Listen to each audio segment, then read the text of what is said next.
Hello नमस्ते and welcome to my new video podcast. आजबाट चाहिँ मैले भिडियो पोडकास्ट बनाउन सुरु गरेको छु र मेरो पोडकास्टमा चाहिँ अस्ट्रेलियामा सङ्घर्षरत विभिन्न साथीहरू दाजुभाइ तथा दिदीबहिनीहरूको सङ्घर्ष, उहाँहरूको इनिसियल फेजको सङ्घर्ष, सँगसँगै अहिले गरिरहेको काम र अस्ट्रेलियामा गरेका कामहरूको अनुभव, सँगसँगै नेपालबाट विभिन्न भिसामा अस्ट्रेलिया पाल्नुभएका आदरणीय दाजुभाइ तथा दिदीबहिनीहरूसँग बसेर मिठो कुराकानी गर्ने, एक्सपिरियन्स सेयर गर्ने र उहाँहरू कुन भिजामा आएको त्यो भिजाको विषयमा कुराकानी गर्ने नै हो मेरो पोडकास्टको उद्देश्य। र आजको मेरो पोडकास्टमा मलाई साथ दिँदै हुनुहुन्छ आदरणीय सन्तोष भुर्तेलजी हुनुहुन्छ। उहाँ चाहिँ नेपालबाट recently skill regional visa 489 apply गरेर फ्यामिलीसहित अस्ट्रेलियामा आउनुभएको छ र उहाँसँग हामी आज चाहिँ 489 भिजा रिक्वायरमेन्ट, नेपालबाट 489 भिजा कसरी एप्लाई गर्न सकिन्छ, स्किल भिजाहरू, किनभने स्किल मान्छेहरूलाई अस्ट्रेलियाले भिजा दिइरहेको छ र त्यो विषयमा त्यसको रिक्वायरमेन्ट, त्यो भिजा कसरी एप्लाई गर्ने, त्यसमा के चाहिन्छ र फ्यामिलीसहित आउन सकिन्छ र त्यो भिजा चाहिँ पिआर पाथवे पनि हो। छिट्टै नै लगभग एक वर्षको रिक्वायरमेन्ट पुरा गरिसकेपछि पिआर एप्लाई गर्न पाइन्छ। त्यस्तै के छ त्यो भिजाको रिक्वायरमेन्ट, त्यस्तै विविध विषयमा आज चाहिँ म सन्तोष भुर्तेलजीसँग गफ गर्न गइरहेको छु। सन्तोष दाजु, तपाईँलाई स्वागत गर्न चाहे। धन्यवाद सन्तोष भाइ। मलाई यस पोडकास्टमा प्रथम गेस्ट बनाउनु भएकोमा पनि धेरै खुसी लागेको छ र आशा छ तपाईँले भने जसरी नै भोलिका दिनहरूमा अनेक भिजाहरूमा आउनुभएका सहयात्रीहरू उहाँको यात्राहरूको बारेमा डिस्कस गर्न सफल भइयोस् र सेयर गर्न सकियोस्।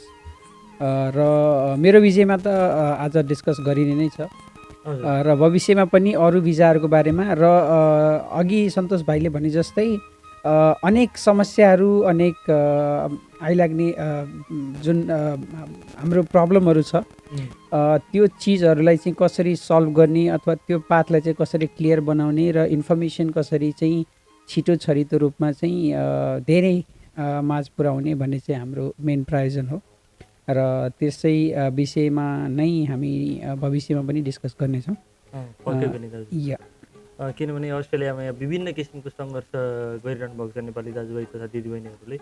अब वास्तवमा नेपालमा बसेर नेपालीले सोच्ने अस्ट्रेलिया र यथार्थमा अस्ट्रेलिया कस्तो छ भन्ने कुराहरू पनि यो कार्यक्रमले चाहिँ, यो पोडकास्टले, कार्यक्रम त नभनौँ, हामी जेनरल सामान्य मान्छे, न हामी सेलिब्रिटी हौँ न के हौँ, हामी सामान्य मान्छेको कुराकानी हो। कोही मान्छेहरूले सुन्नुभएछ भने उहाँहरूले ज्ञान पाउनुहुनेछ, इन्फर्मेटिभ पनि हुनेछ यो पोडकास्ट र इन्टरटेनिङ पनि हुनेछ। र यो पोडकास्टमा सुरुमै दाजुलाई मैले प्रश्न गरेँ, तपाईँ पेसाले एरोनोटिकल इन्जिनियरिङ पढ्नुभएको। अब यस्तो नयाँ किसिमको इन्जिनियरिङ, अब नेपालमा एसएलसी पछाडि +2मा साइन्स पढेर इन्जिनियरिङ गर्नेहरू प्रायः जस्तो सिभिल इन्जिनियरिङ होइन, अथवा आइटी सेक्टरमा बिएससी सिएसआइटी अथवा आइटी मात्रै, यस्ता विभिन्न टेक्निकल लाइनमा चाहिँ जाने युवाहरू चाहिँ बढी देखिएको छ। तर तपाईँले एउटा निकै नयाँ किसिमको विषय, त्यो बेला कसरी इन्ट्रेस्ट आयो कि यो पढ्छु, एरोनोटिकल इन्जिनियरिङै पढ्छु भन्ने कसरी इन्ट्रेस्ट आयो तपाईँको? अब मेरो पढाइ चाहिँ धेरै नै अगाडिको हो। भन्नुपर्दाखेरि मैले जब गरेको नि लगभग 15 वर्ष भयो र मैले इन्जिनियरिङ गरेको अब त्यसको अगाडि नै भनौँ 4 वर्ष जस्तो। र म 2000 को ब्याच हो एसएलसी, र एसएलसी दिइसकेपछि मेरो एसएलसीसम्मको पढाइ चाहिँ पोखरामा भएको थियो र एसएलसी सकिएपछि अब त्यही खोजिरहने क्रममा चाहिँ म काठमाडौँमा पढ्न पुगेँ। ललितपुरको लगनखेलमा +2 गरेँ। कुन कलेजमा गर्ने? म चाहिँ पिनाकेल एकाडेमीमा पढेको हुँ। पिनाकेल एकाडेमीमा +2 गरेको र पिनाकेल एकाडेमी सक्ने क्रममा मेरो एकजना दिदी हुनुहुन्थ्यो, म नाम चाहिँ लिन चाहिनँ, उहाँले हेरेपछि पक्कै सम्झिनुहुन्छ, दिदी चाहिँ बाहिर जाने भनेर तयारी गर्दै हुनुहुन्थ्यो। त्यही क्रममा अब म पनि उत्साहित भएर टोफल गर्न थालेँ र न्युजिल्यान्डका केही युनिभर्सिटीहरूमा टोफल गर्दै एप्लाई गर्दै गरिरहेको क्रममा मेरो एकजना मित्र हुनुहुन्छ, अहिले अस्ट्रेलियामै हुनुहुन्छ, उहाँ पनि लगभग अस्ट्रेलियामा सेटल भइसक्नु भयो र उहाँले चाहिँ सन्तोष अब म त बाहिर पढ्न जाँदैछु एरोनोटिकल इन्जिनियरिङ, तपाईँको के विचार छ भन्ने कुरा गर्नुभयो। मलाई चाहिँ हेलिकप्टर र प्लेनबाट त्यो मोह पहिल्यैबाट थियो, त्यो मोह चाहिँ पहिल्यैबाट थियो। तर यो पढाइको सिलसिलामा अथवा आफ्नो व्यवहारहरू मिल्दै जाँदाखेरि सायद त्यो कतै दबिने रहेछ र त्यो अनि उहाँले चाहिँ के भन्नुभयो भन्दा म चाहिँ एरोनोटिकल इन्जिनियर गर्न जान लागेको, तपाईँ चाहिँ इन्ट्रेस्टेड हुनुहुन्थ्यो, मलाई याद छ, के जान चाहनुहुन्छ भन्ने कुरा गर्नुभयो। र त्यो मरिसकेको एउटा भावना चाहिँ कता कताबाट फेरि उम्लेर आयो र ल त नि हेरौँ भन्ने कुरा, अनि त्यसलाई रिसर्च गर्न थाल्यौँ। रिसर्च गरेपछि त्यो चाहिँ भारतमा थियो र भारतमा 2 ठाउँमा, इन्डियामा 2 ठाउँमा थियो। एउटा चाहिँ सेन्टर महाराष्ट्रमा थियो र अर्को चाहिँ तमिलनाडु भन्ने ठाउँमा थियो। र उहाँले चाहिँ चेक गरौँ न त अवसर कस्तो छ, अब पढाइ एरोनोटिकल इन्जिनियरिङ त्यति पपुलर छैन, भोलि गएर मार्केट अब तपाईँको मान्छेले हाम्रो पढाइको त्यो दायरा चाहिँ कस्तो थियो भन्दाखेरि पढिसकेपछि जब पाइन्छ कि पाइँदैन अथवा भविष्य कस्तो हुन्छ त्यस विषयमा डिस्कस गरिन्थ्यो। र डिस्कस गर्दै जाँदा मान्छे खासै धेरै छैनन् र यो चाहिँ नौलो विषय हुनेछ पढ्नको लागि भन्ने कुरो भयो र धेरै सल्लाह, धेरै पारिवारिक सल्लाह, साथीहरूको सल्लाह र विज्ञहरूको सल्लाहपछि टोफल गरेर बाहिर जानुभन्दा त्यति नै पैसामा इन्डिया गएर आफ्नो पढाइ पुरा गर्न सकिन्छ भन्ने कुरा निष्कर्ष निकालिसकेपछि र आफ्नो इच्छा र आफ्नो चाहनाको अनुरूप पनि हुने भएकोले म इन्डिया गएर इन्जिनियरिङ गरेको। अनि त्यो इन्जिनियरिङ चाहिँ एरोनोटिकल इन्जिनियरिङ चाहिँ त्यति बेला नेपालमा पढाइ हुँदैन थियो र तपाईँ इन्डिया जानुभयो कि नेपालमा हुन्थ्यो तै पनि इन्डियाको चाहिँ अझै बेस्ट हुन्थ्यो? त्यो समयमा थिएन। अहिले पनि फुल फ्लेज रूपमा नेपालमा एरोनोटिकल कलेजेसहरू छैनन्। अझै पनि विदेश जानुपर्छ पाइलटिङको लागि किन नहोस्, अथवा ट्रेनिङ एयर होस्टेस ट्रेनिङ चाहिँ त्यो समयमा पनि थिए। म जुन एजेन्सीको थ्रुबाट गएको थिएँ उसैले पनि एयर होस्टेसको ट्रेनिङ दिन्थ्यो। पाइलटिङको लागि अझै पनि चाहे कन्ट्र्याक्चुअल होस् चाहे फुल टाइम होस् त्यो चाहिँ त्यसको लागि चाहिँ बाहिरै जानुपर्छ ट्रेनिङको लागि अथवा सर्टिफिकेसनको लागि। इन्जिनियरिङ अझै पनि एभाइलेबल छैन। इभन इन्डियामा पनि सेलेक्टेड मेट्रो सिटी भनौँ, मेजर मेट्रो सिटीको आसपास अथवा मेट्रो सिटीहरूमा मात्रै छ जुन चाहिँ, अनि रिनाउन्ड युनिभर्सिटीहरूमा मात्रै छ। त्यो भएर अहिले चाहिँ अलि व्यापक रूपमा छ, तर हामीले पढ्ने बेलामा लिमिटेड। मेरै कलेज पनि अब हेऱ्यो भने धेरै पर कोइम्बटोर भन्ने ठाउँमा थियो र हामी चाहिँ आइसोलेटेड जस्तो भएर पढेका थियौँ 4 वर्ष। तर अहिले पनि मलाई चाहिँ नेपालमा त्यति साह्रै स्कोप त म छ भन्छु, तर पढाइ चाहिँ त्यति साह्रै व्यापक रूपमा अझै पनि फैलिसकेका छैन। तपाईँ इन्डियामा कति वर्ष लाग्यो त्यो पढाइ कम्प्लिट गर्न र काम सुरु गर्न? कति वर्ष काम गर्नुभयो? त्यसको अनुभव फेरि इन्डियाको अनुभव फेरि थोरै सेयर गरिदिनु। हजुर, म इन्डिया गएको चाहिँ 2004मा है, 2004 को अर्ली 2004 भनौँ अथवा अराउन्ड जुनमा हाम्रो एडमिसन भएको थियो। जुनबाट 2008सम्ममा चाहिँ मैले आफ्नो डिग्री पास गरेँ। तर डिग्री क्लियर गर्नुभन्दा पहिले नै चाहिँ मेरो कलेज प्लेसमेन्ट हुन्छ। इन्डियामा चाहिँ ठुलो ठुलो कम्पनीहरू आएर चाहिँ विद्यार्थीहरूको इन्टरभ्यू लिने गर्ने गरेछ र त्यसमा चाहिँ अब फर्चुनेटली अनफर्चुनेटली जे भनौँ 4 जना मध्येमा म सेलेक्ट भएँ र मलाई त्यतिखेर जबै गर्छु भन्ने चाहिँ लागेको थिएन। मैले जब गरे कम्पनीको नाम चाहिँ स्याफ्रन हो। यो चाहिँ एउटा फ्रेन्च एमएनसी हो र जब गर्नु नि मेरो त्यतिखेर इच्छा थिएन। तर जुन प्याकेजिङ अफर गरिएको थियो र फ्यामिलीको जुन डिस्कसन पछि मम्मी बुवाले 2-4 वर्ष जब गरेर हेर, अब त यहाँ आएर पनि स्ट्रगलै गर्नुपर्छ, ठुलो कम्पनी हो, अब प्याकेज राम्रो छ स्टार्टिङको लागि र ट्राई गर भन्नुभयो। त्यसपछि जोइन गरियो। जोइन गरेपछि बिस्तारै जब गर्दै जाँदा अनसाइट अपर्च्युनिटी भयो। अनसाइट भनेको चाहिँ अब अफिसबाट कामको सिलसिलामा बाहिर जाने। त्यसै सिलसिलामा म कतिचोटि फ्रान्स गएँ, युएस गएँ, त्यो कामकै सिलसिलामा। र जब गर्दै गइयो गर्दा गर्दै 15 वर्ष बित्यो र यो वर्ष मार्चमा मैले चाहिँ त्यही अरू कम्पनी स्विच नगरिकन त्यही कम्पनीबाट 15 वर्षपछि बिदा लिएँ। अनि इन्डियामा त्यसरी तपाईँ अब जब गरिरहेको मान्छे एक्कासी अब अस्ट्रेलिया जाने सोच कसरी आयो तपाईँलाई? अस्ट्रेलियामै गएर अब अस्ट्रेलिया फ्यामिली लिएर जान्छु, अस्ट्रेलियामा गएर केही गर्छु भन्ने सोच कसरी आयो? अब त्यो विषय अलिकति लामो छ। मेरो कामकै सिलसिलामा धेरै रेस्पोन्सिबिलिटीहरू चेन्ज भए। अब एक टाइममा म पहिलो सन्तान हो मेरो फ्यामिलीको। त्यसपछि मेरो बहिनी र मेरो भाइ, परिवारमा 3 जना सिब्लिङ्स छौँ। बुवा मम्मी। अब त्यतिखेर अलि पहिला हजुरआमा पनि हुनुहुन्थ्यो र रेस्पोन्सिबिलिटी चाहिँ एकपछि अर्को जतै सिफ्ट हुँदै जाँदो रहेछ। र पहिला चाहिँ अब बहिनीको पढाइ सकिसकेपछि अब भाइ पढ्नको लागि मसँगै बेङ्गलोरमै बस्थ्यो र भाइको पढाइ पुरा भइसकेपछि चाहिँ लगभग त्यही समयमा मेरो विवाह पनि भयो। विवाह भइसकेपछि अनि अब मेरो वाइफ मसँगै बेङ्गलोर आउनुभयो र बेङ्गलोर आइसकेपछि हामी एक्सप्लोर गर्दै थियौँ अप्सनको बारेमा। अब रेस्पोन्सिबिलिटी सकियो, पारिवारिक अब अगाडि बढ्नुपर्छ, भोलि फ्यामिली अगाडि बढाउँला भन्ने कुरामा मैले नेपाल पनि ट्राई गरेको थिएँ बिचमा। धेरै आई थिङ्क त्यो विषयमा हामी अर्को पोडकास्ट गर्न सक्छौँ किनकि it is a very complicated system in Nepal. I did try but not supported और we know the situation politically and otherwise. तो त्यसरी गर्दाखेरि चाहिँ नेपालमा चाहिँ हुन सकेन। अब साथीहरूले गर्नुभयो, साथीहरू जानुभयो, स्ट्रगल गर्नुभयो, मेरो चाहिँ अनफर्चुनेटली भएन। अनि त्यसपछि जब मेरो विवाह भयो त्यसपछि अनि वाइफले चाहिँ म पनि सपोर्ट गर्नुपर्छ, फ्यामिलीमा मेरो पनि अलिकति कन्ट्रिब्युसन हुनुपर्छ भन्ने कुरा गर्दाखेरि चाहिँ सबै नेपालीहरूको जस्तै मैले पनि बाहिर एप्लाई गरेँ। पहिला चाहिँ नराडिकन भन्नुपर्दा मैले क्यानाडा एप्लाई गरेको थिएँ र क्यानाडामा मेरो इन्भिटेसन भएको थियो, सबै कुरा भएको थियो। तर मैले अब त्यतिखेरको व्यस्तताले अथवा अनेक कुराले गर्दाखेरि चाहिँ डकुमेन्टेसन प्रोसेस गर्न सकिएन इन्भिटेसन आइसक्दा पनि।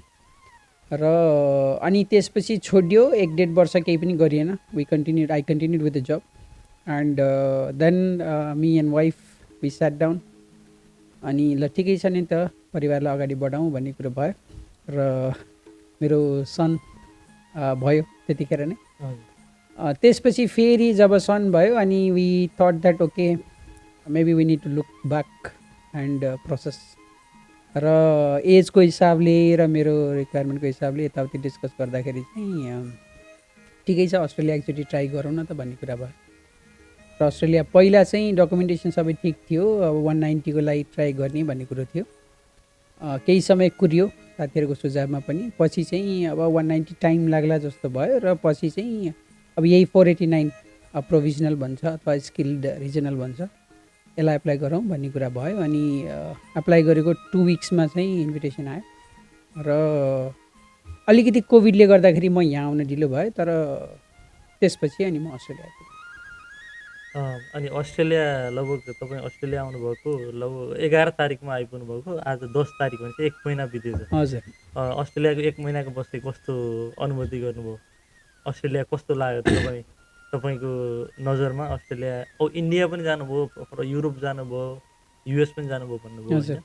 अब तपाईँ विश्व नै अब लगभग विश्व भनौँ न समग्रमा, अब अफ्रिकन चाहिँ महादेशतिर जानु मात्रै बाँकी रहेछ कुरो बुझ्दाखेरि। युरोप पनि जानुभयो, 2टा कन्टिनेन्ट बाँकी रह्यो, बाँकी र 2टा अफ्रिका र अस्ट्रेलिया पनि आउनुभयो। हजुर।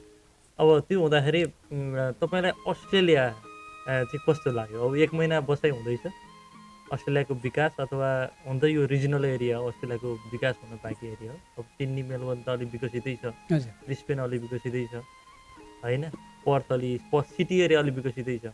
तर एडिलेड, समग्रमा एडिलेड साउथ अस्ट्रेलिया तपाईँलाई कस्तो लाग्यो? त्यो चाहिँ मिक्स्ड छ, बिटर स्विट भन्छ इङ्ग्लिसमा। हजुर, मिक्स्ड जस्तो छ किनकि Adelaide if I'm not wrong 5th largest city हो अस्ट्रेलियाको। र सुरुमा आउँदाखेरि चाहिँ अब रिजनल भनिसकेपछि एउटा I had a conceive notion कि एडिलेड भनेको अब विकसित होला, सानो होला तर विकसित होला जस्तो लागेको थियो। र मलाई चाहिँ कस्तो लाग्यो भन्दाखेरि चाहिँ फ्रान्समा बसेको हुनाले फ्रान्सको कन्ट्री साइड टाइपको भाइब आइरहेको थियो, बट नट एज डेभलप्ड। जस्तै अब रोडहरू मैले सोचेको थिएँ अब एकदम छ, राम्रो छ, कम्पेरिटिभली नेपालको कम्पेयर गर्यो अथवा some part of India compare गर्यो भने चाहिँ छ। तर पटहोल पनि छ अस्ट्रेलियामा होइन। अब रोडहरू अब गाडीमा हिँड्दाखेरि पुरा गाडी काम्ने रोडहरू पनि छ, तर कामनेस पनि छ, पिस पनि छ, हरियाली पनि छ र पिस अफ ट्राफिक पनि छ।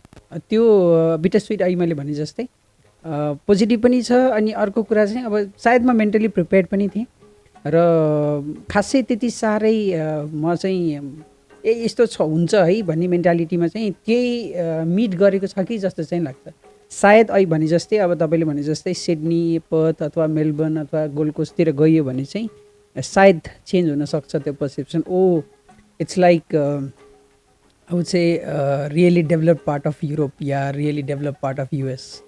बट अहिलेसम्मको लागि चाहिँ मलाई चाहिँ I feel like I am in some countryside of France or Spain travel गर्दाखेरि त्यस्तो जस्तो भाइब्स चाहिँ आइरहेछ अहिलेसम्म। अब तपाईँ अस्ट्रेलिया चाहिँ अहिले 489 स्किल रिजनल भिजा एप्लाई गरेर आउनुभएको छ। एक फेरि यो 489 स्किल रिजनल भिजा भनेको के हो र यसको एप्लाई गर्दाखेरिको रिक्वायरमेन्टहरू के हुनुपर्ने त्यो विषयमा अलिकति जानकारी गराइदिनुहोस्। हजुर, अब पहिला यो भिजामा डिस्कस गर्नुभन्दा पहिला चाहिँ I think we have to make it clear कि यो भिजा अब एक्जिस्टेन्समा छैन होइन, किनकि अब यो भिजा एप्लाई गर्न पाइँदैन किनकि it is replaced by 491, right? It is replaced by 491। तर I think that kind of similar, क्योंकि दुईटै एप्लाई गर्दा केही न केही सिमिलरिटीहरू। हजुर हजुर हजुर हजुर there are some conditional changes. जस्तै अब 489मा चाहिँ तपाईँको इन्कमको ब्राकेट हुँदैन, तपाईँको एरियाको ब्राकेट हुन्छ। जस्तै if I have been invited from South Australia, let's say I have to stay in South Australia, तर यदि अब 491को तपाईँको इन्भिटेसन छ भने सायद तपाईँको it is kind of upgraded, किनकि मैले जुन भिजा क्याटेगोरी हेरेको थिएँ त्यो चाहिँ हाई स्किल्ड भन्छ।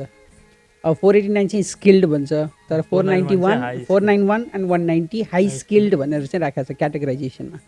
अनि one simple separation or distinguish I would say is 489मा तपाईँको मेडिकेयर छैन, 491मा मेडिकेयर छ। अफकोर्स अब तपाईँको चाहिँ इन्कम ब्राकेट हायर छ। अब त अहिले त्यसमा पनि हामी डिबेट गर्न सक्छौँ 53 या 54बाट 70मा इन्क्रिज गराएछ भन्ने कुरो पनि छ एज पर न्यू रुल, तर त्यो चाहिँ छ। अरू चाहिँ आई थिङ्क सिमिलर छ। र 491 जहाँसम्म मैले बुझाएको छु अस्ट्रेलियामा बस्ने अब हाम्रो अरू सिटीमा बस्ने साथीभाइहरू रिजनल अथवा आउटर रिजनलमा आएर पोइन्ट एड गरेर चाहिँ एप्लाई गर्नुहुन्छ म्याक्सिमम् चाहिँ। 491 as a skilled regional from outside मेरो त्यति क्ल्यारिटी छैन। 489 चाहिँ मैले गर्दाखेरि चाहिँ स्किल एसेसमेन्ट गरेर तपाईँको चाहिँ युआई गरिसकेपछि यदि तपाईँ स्टेटले अथवा रिजनले नोमिनेट गर्छ भने अनि त्यसपछि तपाईँलाई भिजा ग्रान्ट हुन्छ र त्यो टेरिटरीमा आएर तपाईँले बस्नुपर्ने हुन्छ। जस्तै मलाई साउथ अस्ट्रेलियाबाट इन्भिटेसन आएको थियो र मैले चाहिँ साउथ अस्ट्रेलियामै बसेर फर द भिजा रिक्वायरमेन्ट, अब मलाई 4 वर्षको भिजा हुन्छ। हजुर, त्यसपछि 4 वर्षमा मलाई 2 इयर्स त्यहाँभित्र बस्नुपर्ने हुन्छ र 1 इयर मैले त्यहाँ काम गरेको पे स्लिप देखाउनु पर्ने हुन्छ, तर त्यसमा मेरो स्यालेरी ब्राकेट हुँदैन। त्यो गरेपछि मात्रै then I can make it as a PR pathway. त्यतिन्जेलसम्म मेरो यो पिआर पाथवे पनि होइन, it's like I would say it is still a skill regional visa or provisional visa only. But if I fulfil those त्यसपछि चाहिँ म 887 हुन्छ, फेरि 190 हुँदैन यसको, 887मा चाहिँ म अप्लाई गर्न पाउँछु। So there should be like around 80% similarities between 491 and 489 skill visa. So the documentation should be like same. Yeah. So अब यसको डकुमेन्टेसनको बारेमा अलिकति तपाईँले जानकारी गराइदिनु पऱ्यो, किनकि नेपालबाट कसैले यो हाम्रो पोडकास्ट सुन्नु भएछ भने उहाँहरूले चाहिँ पक्कै पनि 489 त अहिले एक्जिस्टेन्समा छैन। हजुर, तर 489 को रिप्लेसमेन्टमा 491 भिजा चाहिँ स्किल भिजा छ। अब डिरेक्टली नेपालबाट चाहिँ 491 भिजा एप्लाई गर्न सकियो, but I think like there is almost similarities with almost 80%। I can guess like 80% similarities between 489 and 491. So what are the documents that required before applying for the nomination? Main त form 80, त्यो form 80 हुन्छ जुन चाहिँ apply गरिन्छ होइन। मैले अब आफूले एप्लाई गर्दा पनि फर्म 80 एप्लाई गराएको थिएँ र अब मेरो रिलेटिभ जुन एप्लाई गरिरहनु भएको छ उहाँको पनि मैले हेर्दाखेरि चाहिँ फर्म 80 नै देखाएको थिएँ एप्लिकेसनमा। र त्यसपछि तपाईँको अब नर्मल डकुमेन्टेसनहरू जो जो चाहिँ अस्ट्रेलियामा आई थिङ्क जो अनसोर हुनुहुन्छ र जोसँग चाहिँ कन्भर्टेड डकुमेन्ट्स छ, तपाईँको जुनसुकै डकुमेन्ट्स होस्, मलाई चाहिँ के सोधेको थियो भन्दाखेरि जस्तै तपाईँको बर्थ सर्टिफिकेट होस्, तपाईँको सिटिजनसिप होस्, तपाईँको म्यारिज सर्टिफिकेट होस्, रिलेसनसिप डकुमेन्ट होस्, सबैको इङ्ग्लिस कन्भर्सन चाहिन्छ। तपाईँको नेपाली डकुमेन्ट कुनै पनि हुँदैन, त्यसलाई कन्भर्ट गरेर तपाईँले दिनुपर्ने हुन्छ। पहिलो कुरो त तपाईँको पासपोर्टै भ्यालिड हुनु पऱ्यो, valid as in not like 2 महिना बाँकी छ, तपाईँको मिनिमम 6 मन्थ्स चाहिन्छ, किनकि प्रोसेसिङ टाइम हुन्छ यता हुन्छ। र त्यो थ्रुमा तपाईँको यदि पासपोर्ट चेन्ज भयो भने तपाईँले चाहिँ त्यसलाई चाहिँ रिन्यू गर्ने र त्यो चाहिँ अपडेट पनि गर्नुपर्ने हुन्छ। जुन डकुमेन्टेसन गर्नुभएको हुन्छ त्यसमा अपडेट पनि गर्नुपर्ने हुन्छ। I think mostly passport valid नै हुन्छ, तर कसै कसैको हुनसक्छ एप्लाई गर्दा गर्दै पासपोर्ट अलिकति एक्सपायरीको नजिक पुग्या हुनसक्छ। र इभन ट्राभलमा पनि भनिन्छ 6 महिनाभन्दा बढी अथवा कम चाहिँ एक्सपायरी छ, अदरवाइज तपाईँ चाहिँ ट्राभल नगर्न अनुरोध गरिन्छ अथवा रिन्यू गर्न ट्राई गरिन्छ भन्ने कुरो हुन्छ। त्यसपछि तपाईँको अरू अब if you are working professional जस्तै स्किलको कुरा गरियो भने ट्याक्सेसनको डकुमेन्टहरू हुन्छ, पे स्लिपहरू हुन्छ, त्यो डकुमेन्टहरू चाहिँ रेडी बनाएर राख्न सुझाव हुन्छ। अनि अफकोर्स पुलिस सर्टिफिकेट हुन्छ, भोलि गइसकेपछि तपाईँको नोमिनेसन भयो भने मेडिकल डकुमेन्ट पनि हुने भयो। अनि त्यस पछाडि नोमिनेसन पश्चात भिजा एप्लाई गर्नको लागि चाहिँ के डकुमेन्ट चाहिन्छ? इन्कमहरू देखाउनु पर्छ कि पर्दैन? अथवा अब स्किल भन्ने बित्तिकै अब एक्सपिरियन्सहरू देखाउनु पर्ला। अब स्किल सेक्टरमा काम गर्नुभएको, अब तपाईँले त एउटा एयरप्लेनको म्यानुफ्याक्चरिङ हुने पार्ट्स म्यानुफ्याक्चर गर्ने कम्पनीसँग काम गर्नुभयो भन्नुभयो। त्यस्तै अब कति वर्षको एक्सपिरियन्स देखाउनु पर्ने हो? अथवा त्यो पढाइसकिएकोबाट तपाईँ अहिले जुन अवस्थामा हुनुहुन्छ त्योसम्मको ग्यापको एक्सपिरियन्स देखाउनु पर्ने हो? के देखाउनु पर्ने हो त्यसको लागि? हामीले एउटा कुरा चाहिँ बिर्सेछ है, जुन पिटी र आइएल्स जुन हुन्छ which is like the basic thing, त्यो चाहिँ एउटा पोइन्ट बिर्सेछ जुन चाहिँ नर्मली हुनुपर्छ। र higher the score the better it is होइन। अब इज ब्यान्ड 7, 7.5, 8, 8.5 जो चाहिँ गर्न सक्नुहुन्छ, त्यो चाहिँ point I want to address that. Coming back to तपाईँको एक्सपिरियन्स, आई थिङ्क जब जहिले चाहिँ हामीले चाहिँ स्किल एसेसमेन्ट गरिन्छ त्यतिखेर नै मैले प्रुभ गर्ने हुन्छ कि कुन क्याटेगोरी कुन स्किलको लागि चाहिँ मैले गरेँ। किनकि अस्ट्रेलियामा चाहिँ हरेक स्किलको लागि एउटा कोड दिया हुन्छ। जस्तै म इन्जिनियर हो भने त्यसको एउटा कोड हुन्छ, इन्जिनियरको पनि सब डिभिजन हुन्छ। अहिले कुरा गरेँ जस्तै सिभिल हुन्छ, मेकानिकल हुन्छ, एरोनोटिकल हुन्छ, हरेक जबको एउटा कोड हुन्छ र त्यो कोडको स्किल एसेसमेन्ट हुन्छ। अब हाम्रो म्याक्सिमम साथीहरूले चाहिँ कुकरीको गर्नु होला अथवा सेफको गर्नु होला, त्यसको पनि एउटा कोड हुन्छ। त्यो कोडको स्किल एसेसमेन्ट गरिसकेपछि मैले फेरि त्यही कुरा चाहिँ देखाइरहनु चाहिँ पर्दैन। तर मैले चाहिँ अब पे स्लिपहरू प्रड्युस गर्नुपर्ने हुनसक्छ र ट्याक्सेसनको डकुमेन्टहरूमा जस्तै मैले 3 वर्षको मेरो एक्सपिरियन्स देखाएँ भने म्याक्सिमम पोइन्ट 3 वर्ष माथि म्याक्सिमम पोइन्ट हुन्छ र बिलो 30 म्याक्सिमम पोइन्ट हुन्छ र 30 to 32 you can still gain some points. After 32 it's -5 if I am not wrong. Every year 5 points घट्दै जान्छ र the faster you do the better it is. यो पक्कै पनि 489 अथवा 491 भिजा यदि कोही नेपालबाट स्किल मान्छेहरू इन्जिनियरहरू आउन चाहनुहुन्छ अस्ट्रेलिया भने यो चाहिँ बेटर अपर्च्युनिटी हो। स्किल भिजा चाहिँ 190 भन्दा 491 चाहिँ चाँडो नोमिनेसन आउने र चाँडै भिजा लाग्ने पनि सम्भावना हुन्छ जस्तो मलाई लाग्छ। के भन्नुहुन्छ यस विषयमा तपाईँले? किनभने 190 पनि मैले ट्राई गरेँ तर अलिकति टाइम लाग्ने भएको कारणले मैले बिचमा 491 हालेको थिएँ। त्यो नोमिनेसन आयो, त्यसपछि म 491लाई फलो गरेर 489लाई फलो गरेर आएँ भन्ने कुरो गर्नुभयो। भनिसकेपछि अहिले मैले सुनेअनुसार चाहिँ मेरै कतिपय साथीभाइहरूले चाहिँ एप्लाई गर्न चाहनुहुन्थ्यो र उहाँहरूले इभन कन्सल्टेन्सीले पनि यो भिजाहरू एप्लाई गर्न नसकिरहेको अथवा अहिलेसम्म नगरेको चाहिँ केसहरू मैले सुनेँ कि। भनेपछि अब एज ए इन्जिनियरिङ होइन, डकुमेन्टेसन गर्न त आफै तयार हुनु सकिन्छ, आफै तयार गर्न सकिन्छ सम्पूर्ण डकुमेन्टेसनहरू। तपाईँले पनि लगभग सबै आफै गर्नुभयो भनेपछि यदि कसैले सेल्फ नेपालमा बसेरै पनि 491को लागि एप्लाई गर्न सजिलै सकिन्छ। त्यो चाहिँ अब as you research will learn होइन। होम अफेयर्सको अस्ट्रेलियन होम अफेयर्सको वेबसाइटमा गएर हामीले चाहिँ केही चिजहरू पढ्यो भने म पनि अहिले पनि कुनै र्युमर आए जस्तै फर इन्स्टेन्स हामीले 491को इन्कम ब्राकेटको कुरा गऱ्यौँ, त्यो पनि there is a 2 way understanding होइन। कसैको अन्डरस्ट्यान्डिङ के छ भन्दाखेरि चाहिँ तपाईँको बिफोर जुन जो पनि छ उसले पनि अब यदि ग्रान्ट भएको छैन भने 70+ कमाउनुपर्छ भन्ने कुरा छ।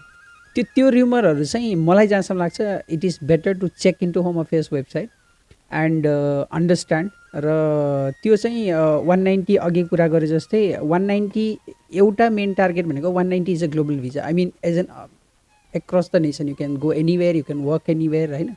तर 491 चाहिँ still it is regional right, you have to work in that particular periphery isn't it.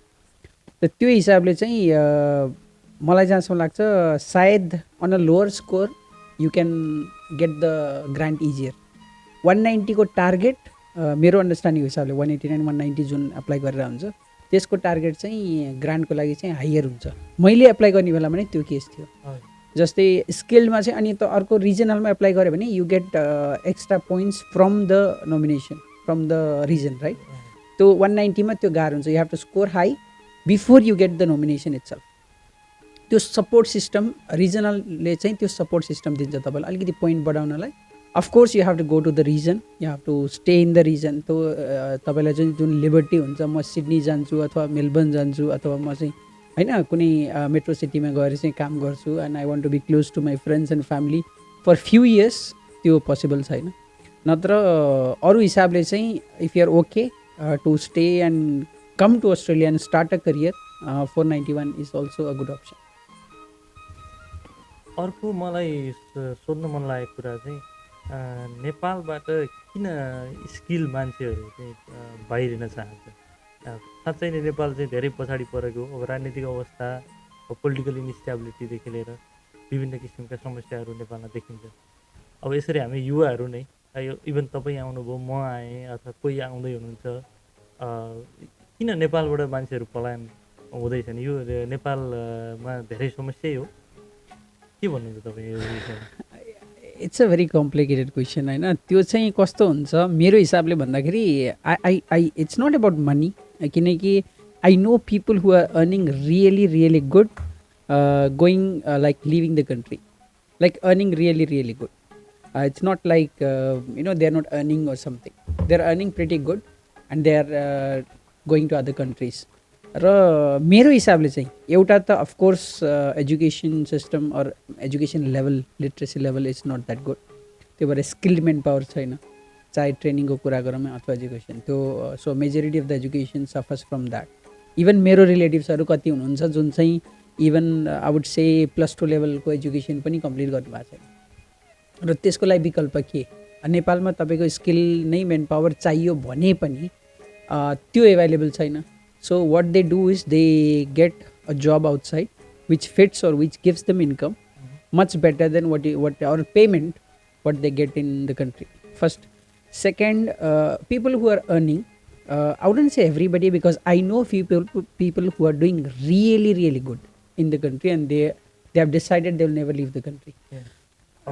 I think persistence चाहिन्छ, त्यस्तो कन्ट्रीमा बस्नुको लागि पर्सिस्टेन्स चाहिन्छ, किनकि अपर्च्युनिटी सायद जति नेपालमा छ त्यति बाहिर छैन, बिजनेसको होस् अथवा जुनसुकै कुराको होस्। But for the job sake, for the part of the job, for the skill that you have, what you earn in Nepal and for the skill if you go outside and you earn, it's in hundreds of folds होइन।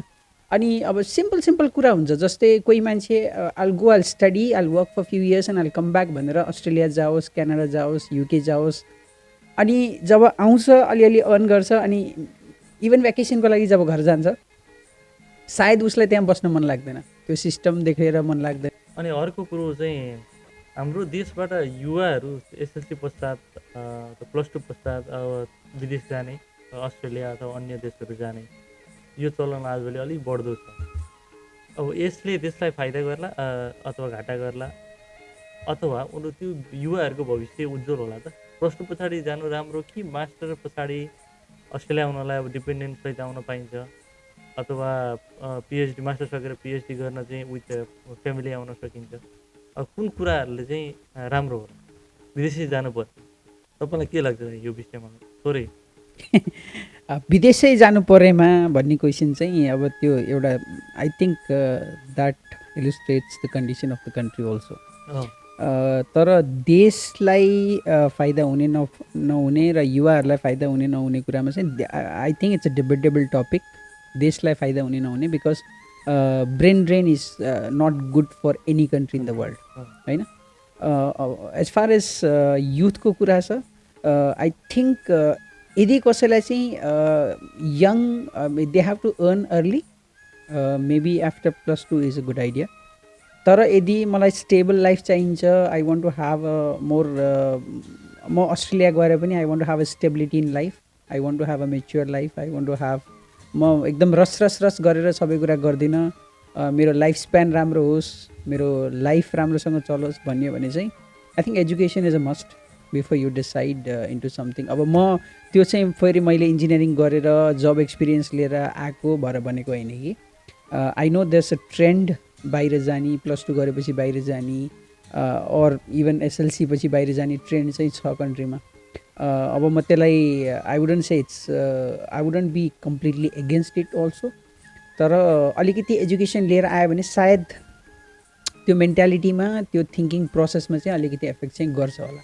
And they can be more judgemental, they can have a better understanding, they can have a better judgement of the situation that they face after they travel abroad. तर पहिले आयो भने चाहिँ it's very difficult for the mature guys or the guys who have had their degrees or education completed to sync with them. त्यो अलिकति path phase नै अलिकति फरक पर्छ जस्तो लाग्छ. तर अन द फ्लिप साइड, यदि यङ उमेरमा आयो भने म जे पनि गर्छु, म जसरी पनि पैसा कमाउँछु, म जेसुकै गर्न रेडी छु भनेर फिजिकल कामहरू जस्तै फर इन्स्टेन्स अस्ट्रेलियाको लागि अब एज अ जोक भाँडा हान्ने भनिरहेको हुन्छ. I think it's easier for them to do the physical part of the job. But if they take the proper education, if they take their experience, if the education is right, त्यो skilled जस्तै अहिले हामीले कुरा गरियो त्यो प्रोसेसबाट आयो भने चाहिँ सायद they can have a better start to their life then coming and then doing the studies and earning together. र at a point of course they will earn, but they will not be earning as good as a person who is skilled and coming, plus they will not have the education part as well. किनकि education चाहिँ I see the trained in Australia कि एउटा education पछि अर्को पछि अर्को only for the sake of extending the visa, which does not give them a proper education and which outright does not give them a judgmental or a thinking process based on their degree or education. किनकि त्यो education त्यो degree सिस्टमै it's for the sake of the visa but not for the understanding of the subject or utilization in the future. त्यो हिसाबले चाहिँ यदि सकिन्छ, यदि मिल्छ भने एजुकेसन प्लस जब एक्सपिरियन्स भयो र क्यापेबिलिटी छ भने I think it is better to have those qualification and coming. So then what would you like to suggest those young people who want to go abroad for the study to earn money, something like that? So what would you like to give suggestion to those people? If I suggest, I mean, they might be cursing me, but as a recommendation, maybe I can just tell them that education, even though it's not valued as much it should be, has its position in the society, be it in Australia, be it in any country in the world. Education is very important, and more important is the skill. And the skill does not always come as होइन, अब तपाईँ cooking मात्रै भन्ने skilled होइन कि, तपाईँको nursing मात्रै होइन कि, डक्टर मात्रै होइन कि. There are soft skills that you gain with social interaction through job. जस्तै पिपल स्किल भनिन्छ नि, हामी जब गरिसकेपछि त्यो कुराहरू चाहिँ हामीले बिस्तारै बिस्तारै सिकिन्छ होइन. अब तपाईँ जति मान्छेहरूसँग इन्टरेक्सन गर्नुहुन्छ त्यो हिसाबले यस्तो सिचुएसनमा कसरी ह्यान्डल गर्ने भन्ने कुरा हुन्छ. अब मान्छेहरूले भन्न सक्छ, अब अस्ट्रेलिया आयो भने हेरिन्छ देखिन्छ इङ्ग्लिस बोल्न आउँछ, I can deal with them, I am physically like this, I am mentally like this भन्ने कुरा चाहिँ हुन्छ. तर if you already have that experience and when you have or when you come to a completely different world, I think the cultural shock will be less for those kind of people. So like I said earlier, so starting will be better for them. Ani if you have a better start, side your speed will be better. So you can you can go faster and you can go further than the people who come early and they do like ding ding ding ding all the job that is available in the market. Be as physical as possible, reduce their lifespan, have problem with their bodies, and then face other problems. अब आजको हाम्रो यो podcast चाहिँ अब अलिकति informative भएको कारण अलिकति फर्मल्ली हामीले इन्टरभ्यू गरे जस्तो पाराले चाहिँ हामीले अलिक गऱ्यौँ। तर यसलाई अलिक इन्फर्मल, अब पोडकास्ट भनेको जेनरली इन्फर्मल होइन, हजुर अब जे नर्मल्ली जे कुराकानी हुन्छ होइन, नर्मल जिन्दगीमा जे कुराकानी हुन्छ त्यही नै गर्ने। हजुर आज हामीले अलिकति फर्मल्ली, किनभने यो फर्स्ट पनि भयो एउटा अनि इन्फर्मेटिभ पनि होस्। पोइन्ट 9 भिजा 491 भिजा जो हाल्न चाहनुहुन्छ नेपालबाट, अथवा चाहिँ मैले भनिहालेँ अब युवाहरू जुन नेपालबाट विदेशमा अस्ट्रेलियामा आउने चाहना गरेर उहाँहरूको लागि अलिकति इन्फर्मेटिभ हुनसक्छ भन्ने हिसाबले अलिकति फर्मल्ली इन्टरभ्यू गरेर। But it should be clear कि हामी चाहिँ तपाईँहरूलाई बोलाउन आउनुहोस् नै भन्न चाहिरहेको चाहिँ छैन है। तपाईँ यदि if you can do for yourself it's good enough, I appreciate it, I know people who have done it. हाम्रो आइडिया चाहिँ यदि समबडी स्ट्रगलिङ टु अन्डरस्ट्यान्ड, सायद यो सेसन चाहिँ क्लियर छैन र हामीले भनेका केही कुराहरू पनि maybe somewhere they might be some kind of fact check that we have to do, but mostly we have told what we know and comes outright from our brain. Tara idea of the podcast, idea of what we discuss here over some coffee or something is to share the information. If somebody is stuck, somebody is not able to catch, somebody is not able to have a guide, or somebody is not able to receive information from somebody else, not only about Australia but anything else in general, we'll be discussing this र तपाईहरुसँग share गर्ने छौं। Idea चाहिँ त्यही नै हो हैन सन्तोष sir? हो, एकदम आइडिया त्यही नै हो। तर यो त तपाई हाम्रो कथा भयो, तर यहाँ अस्ट्रेलियामा आएर कति दुःख पाउनु भएको छ भन्ने कुरो, किनभने मैले 4 वर्ष म लगभग अस्ट्रेलिया आएको। हजुर, मैले यहाँ धेरै नै दुःख पाएको मान्छेहरू पनि देखेको छु। हजुर हैन, थोरै मात्रै मान्छे सफल हुन्छन्, थोरै मात्रै मान्छेले चाहिँ यहाँबाट पैसा कमाएर नेपाल पठाउन सक्छन्, किनभने अस्ट्रेलिया एउटा त्यस्तो देश हो जसले यहाँ कमाएको पैसा नेपाल फिर्ता पठाउन हत्तपत्ती दिँदैन क्या। किनभने यसको अब यहाँको बेसिक निड्सको कस्ट अथवा रेन्टल कस्ट अथवा स्टुडेन्टको लागि अब एजुकेसनको कस्ट एकदमै हाई छ। अब यहाँ आएर काम, अब हामीसँग नेपालबाट आउँदाखेरि एक्सपिरियन्स हुँदैन होइन, विभिन्न किसिमका समस्याहरू इनिसियल फेजमा त यहाँ निकै नै सङ्घर्ष हुन्छ। अब मान्छेले नेपालमा बसेर समुद्र पछाडिको निलो ब्याकग्राउन्डमा अनि फोटो हेरेर यो चाहिँ सफल छ, यो सक्सेस छ भनेर जजमेन्ट गर्छन् नेपालबाट, तर त्यो वास्तवमै होइन। यहाँको वास्तविक जिन्दगी बेग्लै छ। त्यही भएर मैले यो पोडकास्ट गरेको कारण पनि यो वास्तविक यथार्थ देखाउनको लागि हो कि, किनभने म पनि पहिला शिक्षक थिएँ, टिचर थिएँ। अब मेरा विद्यार्थीहरू पनि अस्ट्रेलिया आउने बेला होइन आइसकेका पनि छन् होइन, उनीहरूलाई पनि एउटा नलेज होस् वास्तवमा अस्ट्रेलिया के हो त, अस्ट्रेलियाभित्र के छ त। अब आज तपाईँसँग मैले अब फर्मल्ली अब यो पोइन्ट 9 भिजाको बारेमा कुरा गरेँ। भोलि यहाँ अस्ट्रेलियामा 15 वर्षदेखि दुःख गरिरहनु भएको जेनरल मान्छे, सामान्य मान्छे, एज केयरमा काम गरिरहेका मान्छे, किचनमा काम गरिरहेका मान्छे, क्लिनिङ गरिरहेका मान्छेहरूसँग पनि म यसै गरी गफ गर्नेछु। त्यो गफले चाहिँ के होस् भने मान्छेमा जुन अहिले अस्ट्रेलियाको एउटा छाप छ नेपालमा बस्ने मान्छेहरूमा, वास्तवमा अस्ट्रेलिया के हो भन्ने कुरा चाहिँ छर्लङ्ग होस् होइन। त्यो छर्लङ्ग भए पश्चात पनि आउने रहर छ, आउँछु भन्नुहुन्छ भने वेलकम छ क्या। करेक्ट होइन, सन्तोष सरले भने जस्तै आइडिया चाहिँ तपाईँलाई चाहिँ अस्ट्रेलियाको नेगेटिभिटी मात्रै देखाउने भन्ने कुरा होइन, but to show people from all walks of life होइन। अब अस्ति एकजना दिदी भेट हुनुभएको थियो जसले चाहिँ ग्रेप्स पिक गर्ने काम गर्नुहुन्छ होइन, अङ्गुर टिप्ने काम गर्नुहुन्छ। त्यस्तै वी हेभ मेट समबडी जो चाहिँ टमेटो गोलबाट पिक गर्ने काम गर्नुहुन्छ, कोही चाहिँ अङ्गुरको हाँगा काट्ने काम गर्नुहुन्छ, कोही चाहिँ एज केयरमा हुनुहुन्छ, कोही चाहिँ most of the time kitchen hand भन्छ यहाँ, अब नेपाली जोकमा भन्नुपर्दा भाँडा हान्ने किचन ह्यान्डको काम गरेर लङ टर्मसम्म किचन ह्यान्डको काम गरिरहनु भएको छ र भिजा चेन्ज गरिरहनु भएको छ, अनि त्यसपछि डिग्री चेन्ज गरिरहनु भएको छ। त्यो I think it is better to have a clarity कि डिफिकल्टी पनि कस्तो छ।